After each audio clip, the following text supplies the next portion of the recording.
기쁜 성탄절입니다. 오늘 또 성탄절 예배에 참석한 우리 주안의 모든 성도 여러분들에게 주님의 은총이 함께 하시기를 바랍니다. 이스라엘에서 동쪽으로 멀리 떨어진 페르시아에서 천문학과 점성학에 대해 해박한 지식을 가진 박사들이 있었습니다. 이 사람들은 이방 사람이었습니다. 그들은 별을 관찰하며 연구하던 중 한 이상한 별의 움직임에 언제부턴가 주시했습니다. 그 별이 특별한 별이라 생각한 그들은 특별한 사람이 탄생할 것이라는 확신을 가지고 황금과 유향과 몰약을 준비해서 3개월 동안 그 별을 따라 유대 땅 예루살렘까지 왔습니다. 그들이 유대 땅 예루살렘에 왔을 때 당시 유대 지방은 로마 제국하에서 악명 높은 헤롯이라는 왕이 통치하고 있었습니다.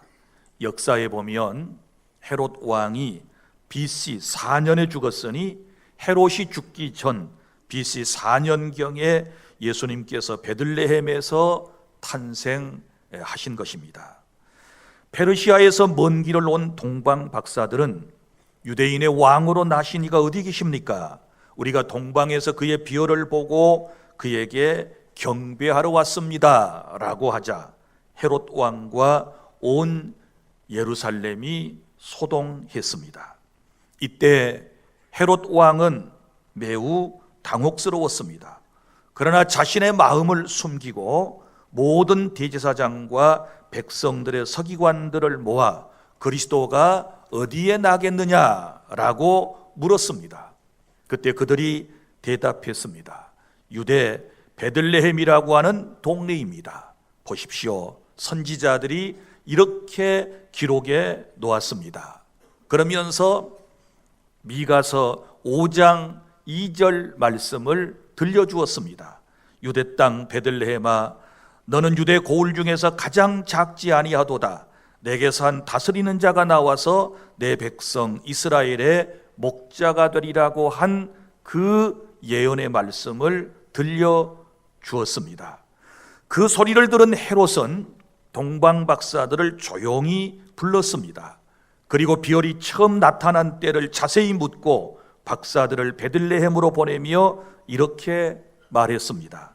가서 아기에 대하여 자세히 알아보고 찾거든 나에게도 알려주면 나도 가서 그에게 경배하겠다고 말했습니다. 그래서 박사들은 왕의 말을 듣고 곧 출발했습니다. 그러자 동방에서 보았던 그 별이 박사들 앞에 나타나 그들의 길을 안내해 주었습니다. 그러다가 아기 예수가 있는 곳에 이 별이 멈춰서게 된 것입니다. 박사들은 별을 보자 매우 기뻤습니다. 그리고 아기가 있는 집에 들어가서 어머니 마리아와 함께 있는 아기 예수를 보고 엎드려 경배하고 보물함을 열어서 그들이 준비해 갔던 황금과 유향과 몰약을 예물로 드렸습니다.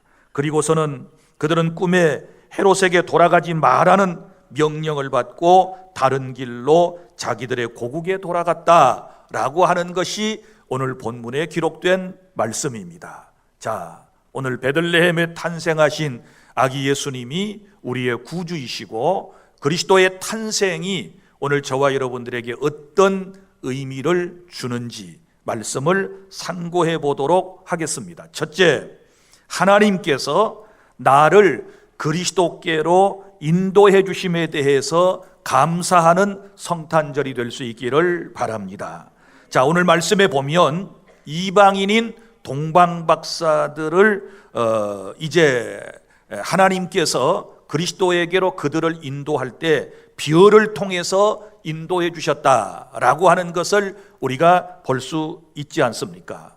사랑하는 여러분, 오늘 저와 여러분들을 그리스도에게로 하나님께서 인도하실 때 다양한 방법을 통해서 인도하셨다라고 하는 것입니다. 물론 우리 가운데 별을 따라서 예수님께 나온 사람은 아무도 없을 것입니다. 그런데 우리 하나님께서는 저와 여러분을 너무너무 사랑하셔서 우리의 구주 예수 그리스도에게로 우리를 인도하실 때, 어떤 사람은 믿음의 가문에서 태어남으로 예수 그리스도를 만나게 되었고, 또 어떤 사람은 유년주일학교에 다닐 때 예수님을 만난 사람들도 있을 것이고, 어떤 사람은 성탄절에 각 교회에서 나눠주는 선물과 떡을 받기 위해서 나왔다가 아기 예수님을 만난 분들도 있으리라고 생각을 합니다. 또 어떤 분들은 교회에서 열리는 여름 성경학교에 친구들과 함께 나왔다가 예수 그리스도를 만난 사람도 있을 것이고, 또 어떤 사람은 미션 학교, 이제 성경을 가르쳐주고 또 매주마다 예배를 드리는 이런 학교에 다니면서 자연스럽게 예수님을 만난 사람도 있으리라고 생각을 합니다. 또 어떤 사람은 친구의 인도를 통해서, 또 어떤 사람은 지인의 전도를 받아서, 그리고 어떤 사람은 아내나 남편을 통해서 아기 예수님을, 우리의 구주 예수님을 만나게 되었을 것입니다. 또 어떤 사람들은 사업의 실패로 너무 삶이 어렵고 힘들어서 이제 삶의 돌파구 희망이 무엇인가를 찾다가 예수님께로 인도를 받은 사람도 있을 것이고, 또 어떤 사람들은 육체적 질병, 사업의 실패 또는 진리와 종교를 탐구하려고 하는 동방박사와 같은 마음을 통해서 이 자리에 하나님의 인도를 받았다는 사실을 믿으시기를 바랍니다. 이처럼 이런 모든 일들은 여러분들에게 있어서는 바로 동방박사를 인도했던 별과 같은 역사들이었고, 이 시대는 우리 주님께서 저와 여러분을 부르실 때 하나님께서 성령을 통하여 우리에게 불러주셨다라고 하는 사실을 믿으시기를 바랍니다. 요한복음 6장 44절, 나를 보내신 아버지께서 이끌지 아니하면 아무도 내게로 올 자가 없다, 이렇게 말씀을 하셨지 않았습니까? 그러니까 우리 성부 하나님께서 성령님을 통하여 다양한 방법을 통하여 다양한 환경을 통하여 저와 여러분들을 구주 예수님께로 인도해 주신 것에 대하여 동방박사들처럼 우리가 감사하는 마음을 가져야 될 줄로 믿습니다. 동방박사들은 별을 따라갔습니다. 별이 그들을 아기 예수님께로 인도했습니다. 그들이 아기 예수님이 계신 곳에 갔을 때 얼마나 그 별에 대한 감사함을 가졌는지 모릅니다. 사랑하는 성도 여러분, 하나님께서 별을 매개체로 이용하셔서 그들을 인도하셨다. 오늘 저와 여러분들도 성령께서 은혜로 여러 환경과 여러 사람을 통해서 인도해 주신 것, 다시 한번 이 성탄절 예배를 드리며 하나님께 감사하는 그런 시간이 될 수 있기를 바랍니다. 할렐루야. 그리고 둘째로 오늘 본문을 통하여 우리가 깨닫게 되는 말씀은 구약의 예언대로 오신 예수님께 감사하시기를 바랍니다. 4절부터 10절까지의 말씀은 우리 예수님은 예언자들의 예언대로 이 세상에 오신 것입니다. 자, 여기 헤롯 왕이 그리스도가 어디서 나겠느냐고 묻고 성경에 해박한 지식을 가진 대제사장과 서기관들이 찾은 말씀이 미가서 5장 2절 말씀이었다고 했습니다. 다시 말하면 베들레헴 에브라다야, 너는 유다 족속 중에 작을지라도 이스라엘을 다스릴 자가 내게로 나올 것이라. 그의 근본은 상고의 영원에 있느니라 라고 하는 말씀인데, 이 말은 그는 아주 먼 옛날, 멀고 먼 옛날부터 존재하셨고 멀고 먼 옛날부터 오신다, 곧 영원하신 성자께서 탄생하시게 될 것에 대한 예언의 말씀이었습니다. 사랑하는 주 안의 성도 여러분, 우리 구주 예수 그리스도는 이런 예언자들의 예언대로 아브라함의 후손으로, 그리고 야곱의 후손으로 유다 지파에서, 다윗의 가문에서, 그리고 유대 땅 베들레헴에서 예언하신 대로 이 세상에 오신 분이시라는 사실을 확실하게 여러분이 믿으실 수 있기를 바랍니다.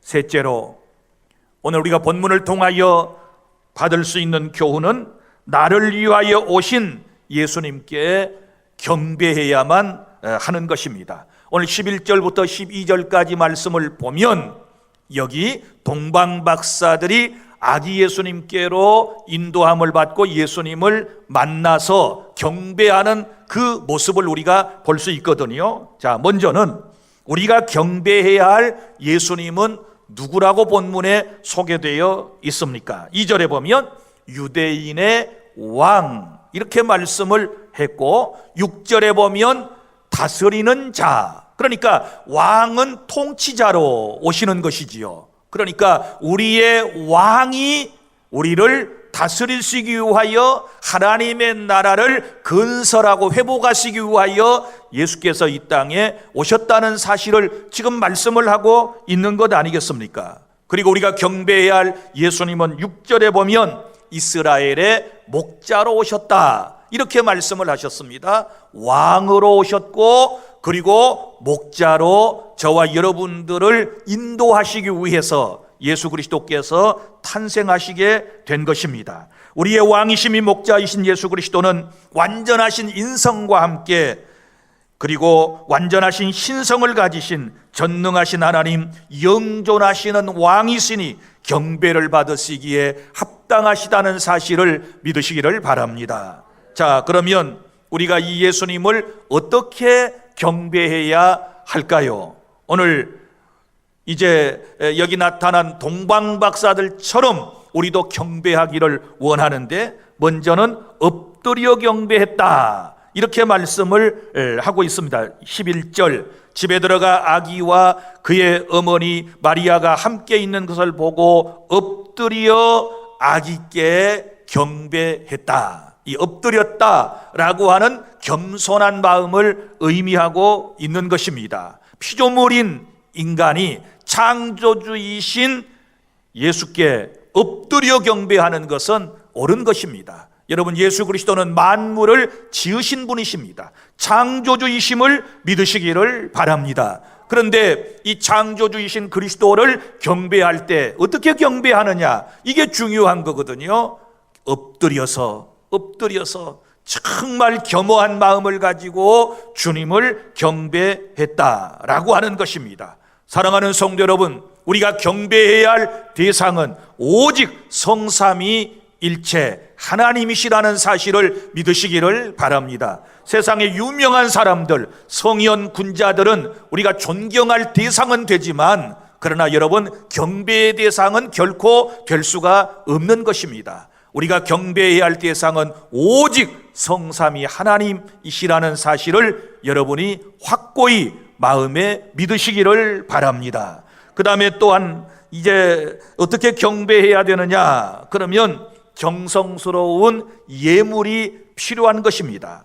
여러분 보십시오. 여기 동방박사들은 만왕의 왕으로 오신 예수님을 경배할 때에 그냥 빈손으로 경배한 게 아닙니다. 자신들이 페르시아 쪽에서 올 때부터 황금과 유향과 모략 세 가지를 준비해 가지고 왔는데, 그것을 아기 예수님께, 왕으로 오신 예수 그리스도께 드렸다는 사실을 알 수 있습니다. 여러분, 옛날이나 지금에도 왕을 만날 때는 특별한 예물을 준비하는 것은, 이것은 관습이었습니다. 저와 여러분도 마찬가지입니다. 우리가 성탄절에, 그리고 또한 매주일 예배 자리에 나올 때마다 우리는 누구를 예배하기 위해서 오는 것입니까? 성삼 하나님을 예배하기 위해서 오는 것입니다. 그러면 우리들도 우리의 마음을 표현하는 예물을 준비하여 우리를 위하여 오신 주님을 정말 감사함으로 예배하는 그런 마음이 필요하다라고 하는 것을 우리에게 가르쳐주고 있는 것입니다. 여러분, 여기 보면 동방박사가 황금을 드렸다 그랬는데, 이 황금은 왕에게 드리는 예물입니다. 왕한테 드리는 예물이에요. 그 다음에 유향을 드렸다라고 했는데, 이 유향은 제사를 드릴 때 쓰는 거예요. 그러니까 예수 그리스도를 대제사장으로 인정하며 드린 예물을 말하는 거예요. 그 다음에 세 번째가 몰약을 드렸는데, 몰약이라고 하는 것은 장례용품이에요.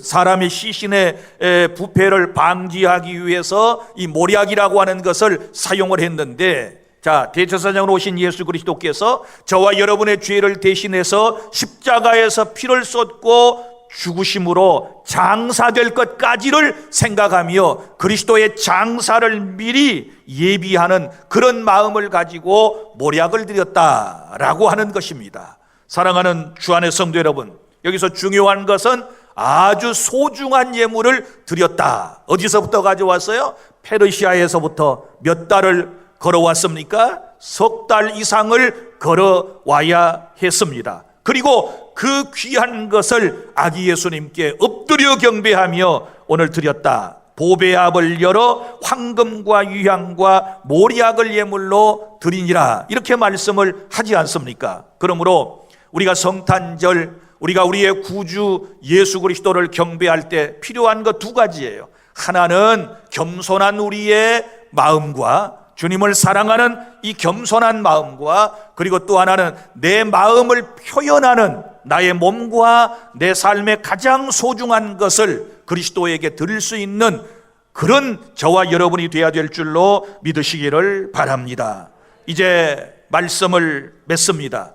여러분, 성탄절에 무슨 설명이 길게 필요하겠습니까? 우리를 구원하기 위하여 예수께서 이 땅에 오셨다는 이 기쁜 소식, 여러분들은 이미 다 이해하고 있을 것이며, 이제 성탄절 우리가 아기 예수님을 이제 정말 오심을 축하하고 기뻐하며 예배하면서 우리가 가져야 할 오늘 세 가지 마음은, 첫째는 하나님께서는 나를 그리스도께로 인도해 주셨다. 동방박사들은 별을 통하여 인도하셨고, 저와 여러분은 성령의 놀라운 역사와 다양한 삶의 현장의 체험을 통해서 저와 여러분을 하나님께서 이 자리로 인도해 주신 것에 대하여 감사하시기를 바랍니다. 구주가 나셨지만 동방박사들의 별이 없었다면 여러분, 그들은 예수님을 만나지 못했을 거예요. 별이라고 하는 것을 통해서, 별의 인도함을 통해서 동방박사들이 예수님을 만난 것처럼